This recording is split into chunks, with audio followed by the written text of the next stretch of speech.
After nearly 10 years on the job, Canadian Prime Minister Justin Trudeau announced on Monday that he was stepping down. So last night over dinner, I told my kids about the decision that I'm sharing with you today. I intend to resign as party leader, as Prime Minister, after the party selects its next leader through a robust, nationwide, competitive process. Amanda Coletta covers Canada for The Post, and she was in Toronto watching Trudeau give this speech. People here have been speculating about Trudeau's political future, whether he might step down, whether he should step down, for honestly more than a year, because his popularity has really nosedived, and that speculation really ratcheted up in recent weeks after his deputy prime minister resigned from cabinet, sort of setting off this mushrooming caucus rebellion.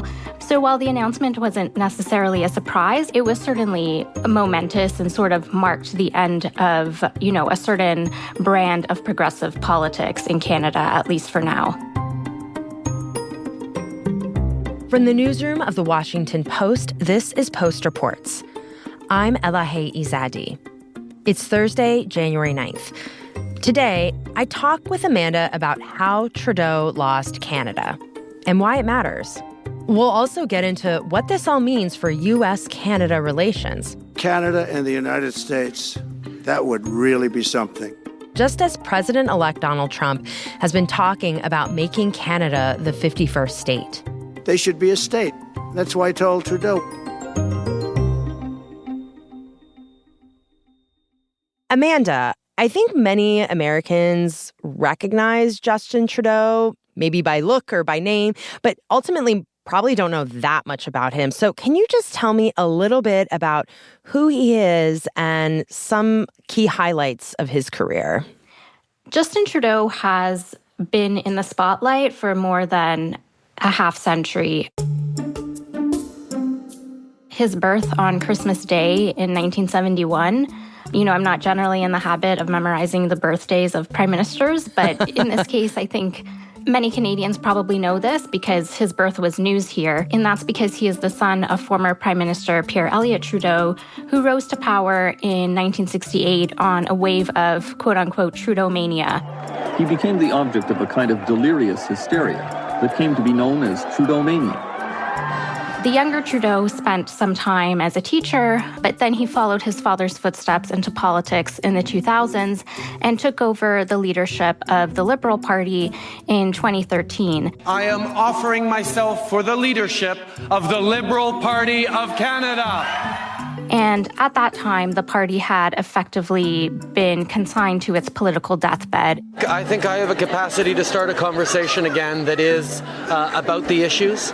It had suffered its worst ever result in a federal election, and Trudeau's Liberals entered the 2015 federal election campaign in third place. He was pretty much dismissed by many of his rivals as a lightweight, as a pretender.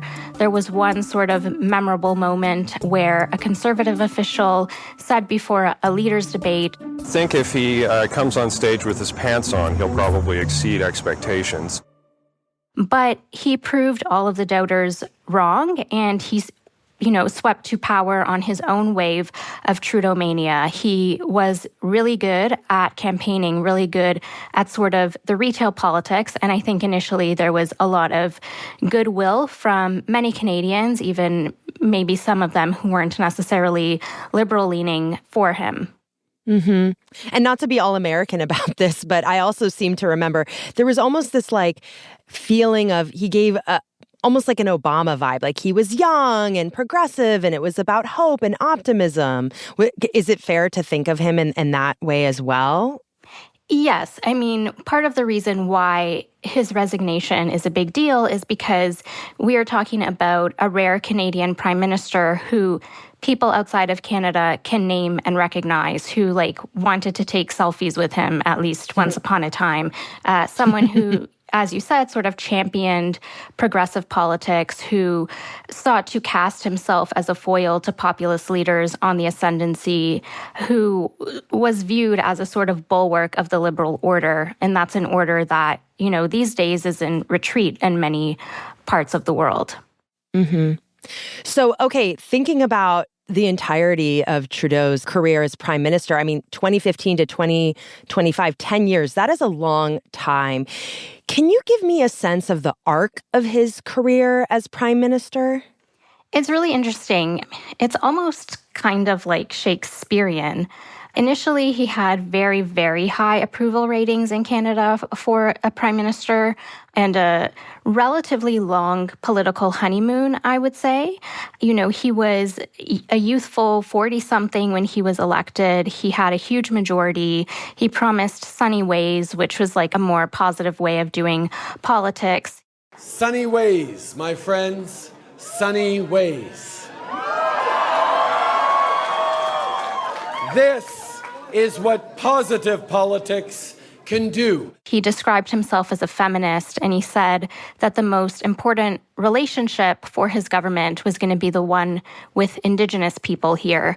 And when he swore in his first cabinet, it had the first Muslim minister in Canada's history, the first Indigenous justice minister and attorney general, and it had an equal number of men and women for the first time in Canadian history. And when a reporter asked him why it was important to him that he have a gender-balanced cabinet, he gave an answer that really drew a lot of international attention.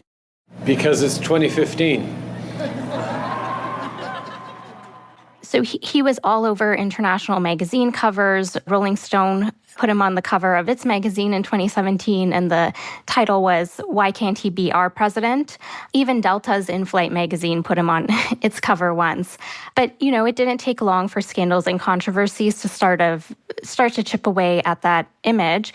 And if we're thinking about the arc, as I mentioned, he was the guy who rescued the Liberal Party, a party that had really dominated politics here after the Second World War, rescued it from irrelevance. And now he is poised to leave it on track for a potentially historic defeat in, sort of the same condition in which he found it. Mm-hmm. I also seem to remember that you told us about how he was popular not just in Canada, but around the world. But also he had controversies, political controversies that also became international news. Can you tell me a little bit more about some of the controversies that dogged him during his time as prime minister? A lot of Trudeau's trips, whether for work or pleasure, whether at home or abroad, got him into trouble. There was early on a vacation to a private island in the Caribbean owned by the Aga Khan, who is a billionaire philanthropist. And the ethics watchdog found that he violated conflict of interest laws by going on this trip. As I said, this was a personal family vacation where we visited someone who I have known pretty much all my life. There was a state visit to India that was marred by, among other things, him and his family wearing elaborate Indian dress that was more appropriate at Indian weddings, but that he was wearing to tour various landmarks, and he and his family were snapping photos in front of these landmarks in namaste poses. There was the emergence of photos and videos of him in blackface and brownface as a younger man, which he apologized for. Darkening your face, regardless of the context or the circumstances, is always unacceptable because of the racist history of blackface. I should have understood that then, and I never should have done it. But if I'm thinking about his arc and the scandal that did the most damage to him, I think that happened in 2019. And that's when Jody Wilson-Raybould, an Indigenous woman who was Justice Minister, said in committee hearings that were broadcast live across Canada that Trudeau and several of his top aides had improperly pressured her to cut an out-of-court deal with a Quebec company that was facing corruption charges, and that she was demoted when she resisted.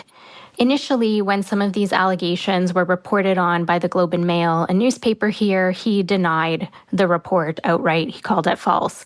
But after Wilson-Raybould, testified and she brought receipts, she was, reading text messages in her committee hearings, he said that he would take responsibility for an erosion of trust between her and his office.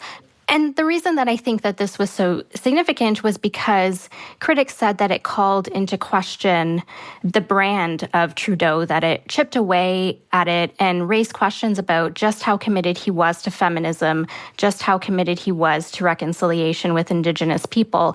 If he was putting an Indigenous woman in his cabinet because he actually cared about, what she had to say and what her experience as a Indigenous woman might bring to the job, or if it was simply all a box-checking exercise for him.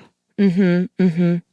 And then despite all that, he was reelected a couple more times, right? 2019, 2021.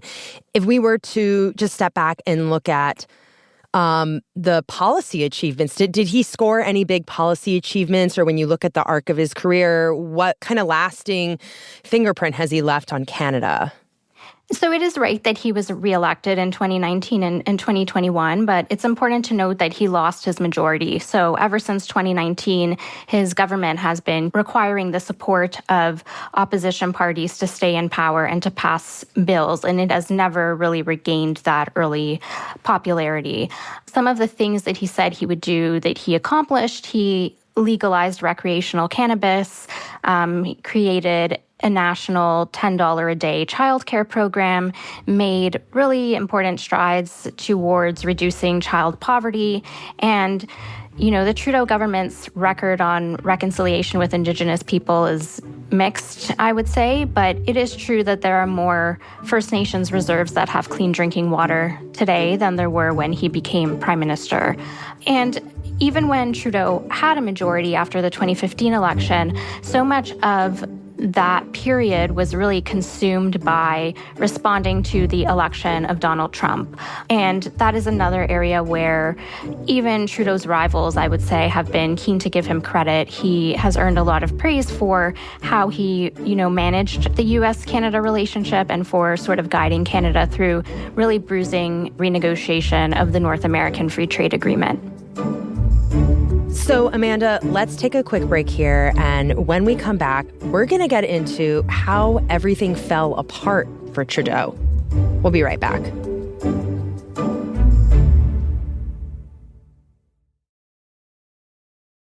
So, Amanda, you just took us through the ups and downs of Justin Trudeau's career, which in some ways it sounds like, the typical or standard ups and downs of any longtime politician. But now we come to this week when Trudeau said he was going to step down as his party's leader, which for us Americans means he's also stepping down as prime minister, right? Can you just remind me real quick, how does one become prime minister in Canada? So Canada is divided into ridings, which are basically electoral districts, and the party that wins the most seats, typically its leader becomes prime minister. So, Amanda, at what point did Trudeau start to seriously lose backing from his own party? So I think it's important to note that there is a difference between when Trudeau started to lose backing from the public and then when the party got involved. So Trudeau's popularity and the Liberals' popularity has been nosediving for more than a year. And I would say it really accelerated after the pandemic. Like a lot of incumbent political leaders around the world, no matter their political affiliation, Trudeau has struggled with a lot of post-pandemic issues. High inflation, interest rate hikes, a housing shortage, high cost of housing, a sort of cost of living crisis. We begin this morning with a concerning new look at how many Canadians are struggling with the rising cost of living. 1 in 4 people living in poverty in this country. Those numbers coming from food banks. Inflation has come down in Canada, but the prices of many goods remain high. And I'm sure all of this is something that will sound very familiar to American listeners. There is also a sense that Trudeau's government had mishandled immigration. And some of this is also cyclical. You know, he's been prime minister for almost a decade. And usually in Canada, if someone is prime minister for that long, that's about when voters start to clamor for a change. But the last year, I think, has really driven home just how bleak the Liberals' political prospects are. I mean, they currently trail the Conservatives by more than 20 points in the polls, and the Liberals lost a bunch of special elections by a lot in what had long been safe seats last year. And that sort of started bringing a lot of backbench Liberal lawmakers forward to say that they thought Trudeau should step down. He long refused. He said he was the best person to lead the country into elections that have to be held by October of this year. But those calls for his resignation really reached a crescendo after Chrystia Freeland resigned from his cabinet last year in December. Yeah, can you tell me why that resignation was so significant, and what did she say at the time of why she was resigning? So it was significant both because of the message that she put in her resignation letter and also the messenger herself. So Chrystia Freeland is a former journalist, and she was one of Trudeau's most loyal and most powerful cabinet ministers. It is a privilege to put my shoulder to the wheel and do what I can to help. She earned a lot of praise because she was the person who was really stewarding Canada through the renegotiation of NAFTA. Our objective in these talks is to update and modernize NAFTA in a way that is good for Canadians, good for Americans, and good for Mexicans. We know that a win-win-win agreement is within reach. So she had been by his side really from the beginning, and he put her in charge of a lot of important files, including, spearheading Canada's response to the pandemic. She sort of earned the nickname the Minister of Everything. And she said in her resignation letter that Trudeau had fired her as finance minister, reportedly on a Zoom call, and tried to move her into a lesser cabinet role. But instead, she was resigning. And in her resignation letter, she really issued a stinging rebuke of Trudeau's leadership, accusing him of being focused on costly political gimmicks instead of on keeping Canada's fiscal powder dry for a potential trade war with the United States under Donald Trump.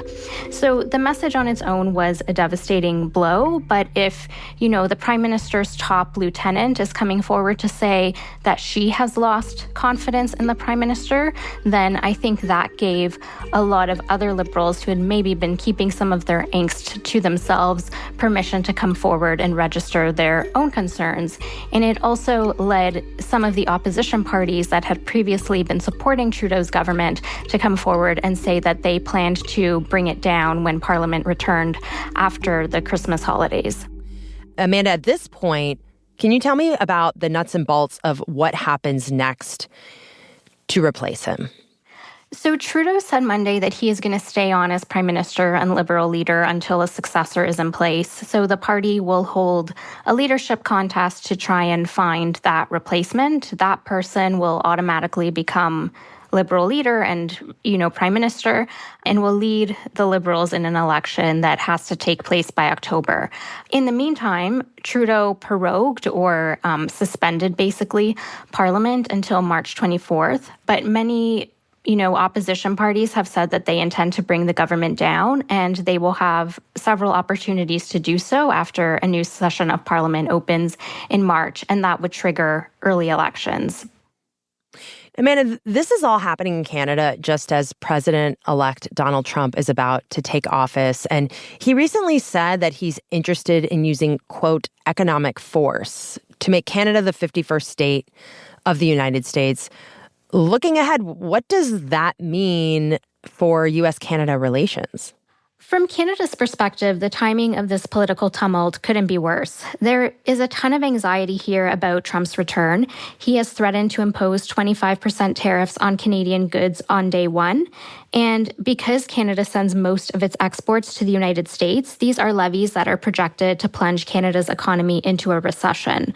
Many people here in government, in the business community, in the public more broadly, view Trump as an existential threat to Canada's economic security and also, based on some of those comments that you cited, maybe even a threat to Canada's security more broadly. So dealing with this, a potential trade war with your largest trading partner would be a challenge for any Canadian government. But in this case, Canada's response is complicated in some ways by the fact that it is led by a prime minister who is a lame duck and is distracted by these domestic matters. Trudeau has faced a lot of criticism this week for waiting so long to resign when the writing has been on the wall for him for a while, accused of putting his own self-interest and the Liberal Party's self-interest ahead of the national interest. I spoke to an analyst about this a couple of weeks ago, and he summed the whole situation up by saying, this is really a hot mess. Well, Amanda, thank you so much for taking time to explain all this. I really appreciate it. Thanks for having me. Amanda Coletta covers Canada for The Post.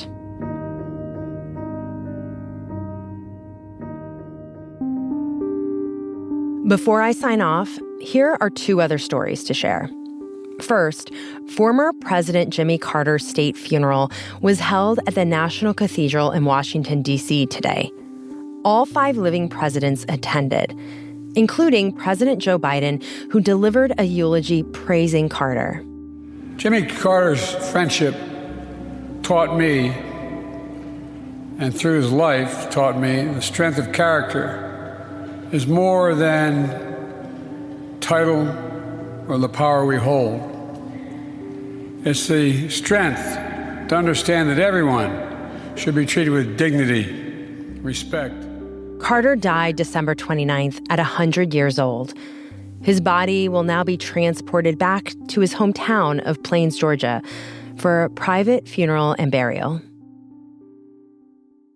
And out-of-control wildfires continue to rage across Los Angeles. At least 5 people have been killed, and entire neighborhoods have been erased. The most extensive fires have burned in and around the Pacific Palisades and in parts of East LA, near Pasadena. More than 29,000 acres have been destroyed.